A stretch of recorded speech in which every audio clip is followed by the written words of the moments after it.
Good morning students. आज हम प्राचीन भारतीय इतिहास के कुछ महत्वपूर्ण शासकों के बारे में यहाँ बातचीत करेंगे। तो सबसे पहले अगर हम बात करें तो चंद्रगुप्त मौर्य। अब देखिए, अगर हम एंसेंट इंडियन हिस्ट्री की बात करते हैं तो जब से पुरापाषाण काल के बाद में कबीले, फिर जनपद, फिर महाजनपद, और फिर भारत को अगर एक साम्राज्य की स्थापना या भारत को इकट्ठा करने का प्रयास जिसके द्वारा किया गया था वो चंद्रगुप्त मौर्य था। 321 से 297 ईसा पूर्व तक इनका शासन है। फिर चंद्रगुप्त मौर्य भारत में प्रथम साम्राज्य स्थापित करने का श्रेय इनको जाता है। इनके गुरु का नाम चाणक्य था और ये इनके प्रधानमंत्री भी रहे थे भाई।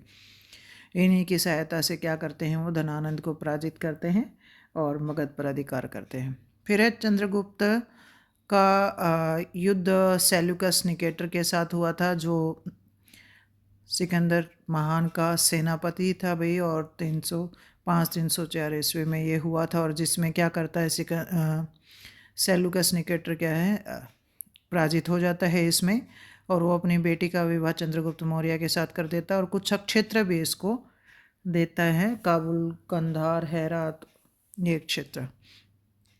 फिर है चंद्रगुप्त मौर्य ने कौन से धर्म को अपना लिया था, कोई आपसे पूछे तो जैन धर्म को इन्होंने अपना लिया था। और फिर ये भद्रबाहु जो जैन मुनि है उसके साथ मिलकर के श्रवण बेलगोला चले जाते हैं और संलेखना विधि से क्या करते हैं, वहाँ अपने प्राणों को, संलेखना विधि होता क्या है, ये भूख प्यास से अपने प्राण त्यागना है। तो ये संलेखना विधि जैन धर्म में है भाई, और इस विधि का प्रयोग करके क्या करते हैं, ये प्राण त्यागते हैं संलेखना विधि के द्वारा। नेक्स्ट हमारा है अशोका। अशोका मौर्य काल से ही रिलेटेड है और भारत के इतिहास में महत्वपूर्ण शासक इनको माना जाता है। तो इन्होंने 269 से 232 ईसा तक इन्होंने शासन किया था। और अशोक ने अपने जीवन काल में सिर्फ एक युद्ध किया था भाई, कलिंग युद्ध किया था। और कलिंग युद्ध की बात करें तो 261 ईसा पूर्व में लड़ा था। और 13वें शिलालेख में, अशोक के 13वें शिलालेख में इसकी जानकारी हमें प्राप्त होती है। और इस युद्ध के बाद क्या करते हैं, वो भेरी घोष की जगह धम्म घोष की घोषणा कर देते हैं और बौद्ध धर्म को ग्रहण कर लेते हैं। तो कई बार क्वेश्चन पूछा जाता है, अशोक ने किसके कहने पर या किसके प्रभाव में आकर के बौद्ध धर्म को ग्रहण किया था, तो उपगुप्त के कहने पर। देव नाम प्रिय की उपाधि किसने धारण की थी, या तो अशोका ने। सांची स्तूप का निर्माण अशोका ने। उसके बाद है, अशोक ने बौद्ध धर्म के प्रचार के लिए अपने कौन से बच्चों को श्रीलंका भेजा था, कई बार ये पूछ लिया जाता है। तो संघमित्रा और महेंद्र को श्रीलंका उसने भेजा था। ऐसे ही बहुत से धर्म प्रचारकों की, महामात्रों की नियुक्ति उसने कर रखी थी, जो दूसरी जगह पर भेजे गए थे बौद्ध धर्म का प्रचार करने के लिए। इसके अलावा अशोक का हमें पता है कि अशोक क्या करता है, सभी धर्मों की अच्छी अच्छी बातें लेकर के और धर्म की स्थापना करता है। फिर है अशोक चक्र में कितने सिंह हैं या कितने शेर हैं, कई बार ये पूछ लिया जाता है। तो इसमें 4 हैं, 3 दिखाई देते हैं, एक उनके पीछे छुपा रहता है। नेक्स्ट है कनिष्क का। कनिष्क भी इम्पोर्टेंट है भाई, हमें पता है कुषाण वंश के बारे में जब भी हम बात करते हैं उनके इतिहास के बारे में, तो कुषाण जाति क्या करती है, बाहर से आई है और भारत पर आक्रमण करते हैं और फिर यहाँ बहुत से क्षेत्रों पर अधिकार कर लेते हैं। तो कनिष्क द्वितीय शताब्दी ईस्वी में है और ये कुषाण वंश का महान शासक माना जाता है। और इनका टाइम पीरियड यहाँ दे रखा है। और महत्वपूर्ण अगर बात करें तो इनके इतिहास से रिलेटेड वो है शक संवत की स्थापना इनके द्वारा की जाती है 78 ईस्वी में। और भारतीय राष्ट्रीय कैलेंडर इसी पर आधारित है। और शक संवत को ग्रेगोरियन कैलेंडर के साथ 22 मार्च 1957 को क्या है अपना लिया गया था। चौथी बौद्ध सभा जो कुंडलवन कश्मीर में हुई थी, वो भी कनिष्क के द्वारा बुलाई गई थी और इस सभा के अध्यक्ष वसुमित्र थे, उपाध्यक्ष अश्वघोष घोष थे। इस संगति में हुआ क्या था, और महत्वपूर्ण तो बात करें, बौद्ध धर्म 2 भागों में विभाजित हो गया था, हीनयान और महायान।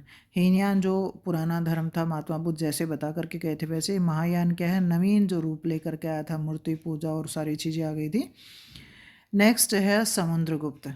गुप्त काल का महत्वपूर्ण शासक इसको माना जाता है। दूसरा प्रमुख शासक ये था, चंद्रगुप्त प्रथम का उत्तराधिकारी था। और इनके बारे में अगर जानकारी के सोर्सेज की अगर हम बात करें, स्रोत की हम बात करें, तो इलाहाबाद प्रशस्ति या प्रयाग प्रशस्ति महत्वपूर्ण शिलालेख है। और कई बार इसके राइटर को भी पूछ लिया जाता है, तो हरिसेन के द्वारा क्या है ये लिखा गया था। और इससे क्या है हमें समुद्रगुप्त की जानकारी प्राप्त होती है। और किस शासक को वीणा बजाते हुए सिक्कों पर दिखाया गया, कई बार पूछा जाता है, तो ये समुद्रगुप्त ही है। उसने अश्वमेध यज्ञ भी करवाया था अपने समय में। समुद्रगुप्त विजयी था भाई, बहुत से उसने युद्ध किए और उन सब में क्या है वो जीतता है। तो कई बार पूछा जाता है दक्षिण भारत के कितने राजाओं को उसने पराजित किया, 12 राजाओं को, उत्तर भारत के 9 राजाओं को उसने पराजित किया था। नेक्स्ट है चंद्रगुप्त द्वितीय। चंद्रगुप्त विक्रमादित्य भी इसको कहा जाता है, गुप्त काल का महत्वपूर्ण शासक ये माना जाता है। और कई बार पूछा जाता है कि विक्रमादित्य की उपाधि धारण करने वाले कितने शासक हुए हैं, तो ये 14 शासक हुए हैं। और प्रथम इनमें कौन थे, चंद्रगुप्त द्वितीय थे। और हम बात करें 14वें की, तो हेमू या हेमचंद्र, आपने मिडवेल इंडियन हिस्ट्री जब हम पढ़ते हैं तो वहाँ देखते हैं पानीपत की दूसरी लड़ाई के टाइम पीरियड में हेमचंद्र विक्रमादित्य और अकबर के बीच में लड़ाई हुई 1556 में। तो ये भी विक्रमादित्य की उपाधि धारण करने वाले शासक थे भाई। फिर है इसके दरबार में नवरत्न थे भाई, जिसमें कालिदास है, धन्वंतरी है, अमर सिंह है और भी बहुत से थे भाई। और उसके बाद मेहरौली का लौह स्तंभ किसने बनवाया था, तो उस पर चंद्र नाम देखने को मिलता है मेहरौली के लौह स्तंभ पे। और इसकी प्रमुख विशेषता क्या है मेहरौली के लौह स्तंभ की, कि अभी तक इस पर जंग नहीं लग पाया है, इतनी अच्छी टेक्नोलॉजी का प्रयोग उस टाइम पीरियड में कर रखा है।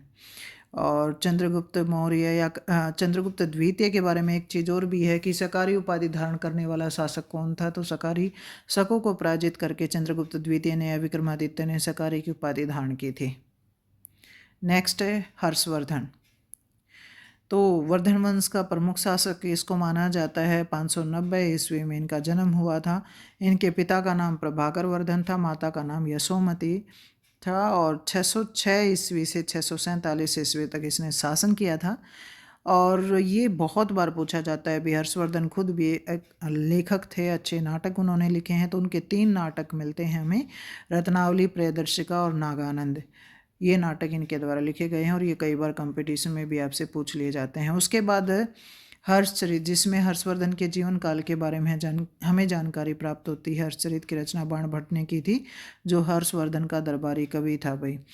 और इसमें उनके जीवन काल के बारे में बता रखा है। हर्षवर्धन की राजधानी या राजधानी पहले थानेसर थी और बाद में क्या है हरियाणा में थी। और बाद में कन्नौज को उन्होंने अपनी कैपिटल बनाया। राजश्री जो उनकी बहन थी, उनका विवाह वहाँ हुआ था।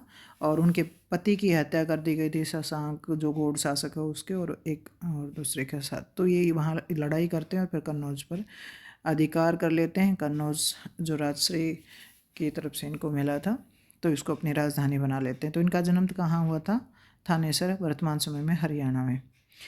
कई बार पूछा जाता है चीनी यात्री ह्वेनसांग। वैसे देखो चीन के 3 प्रमुख रूप से यात्री यहाँ आते हैं, जैसे फाइयान है, ये गुप्त काल में है। और ह्वेनसांग ये हर्षवर्धन के टाइम पीरियड में आया, 629 से 645 तक रहा। और कई बार इनकी पुस्तकें भी पूछी जाती हैं। तो फाइयान की तो फाको की है और ह्वेनसांग की शियू की है, जिसमें कि हर्षवर्धन, बौद्ध धर्म, इन सब के बारे में जानकारी दी गई है। तो हमारे प्राचीन भारतीय इतिहास के जो प्रमुख राजा हुए हैं, जिन्होंने कुछ महत्वपूर्ण काम किए हैं, वो यहाँ कंप्लीट हो गए। और भी बहुत से हैं।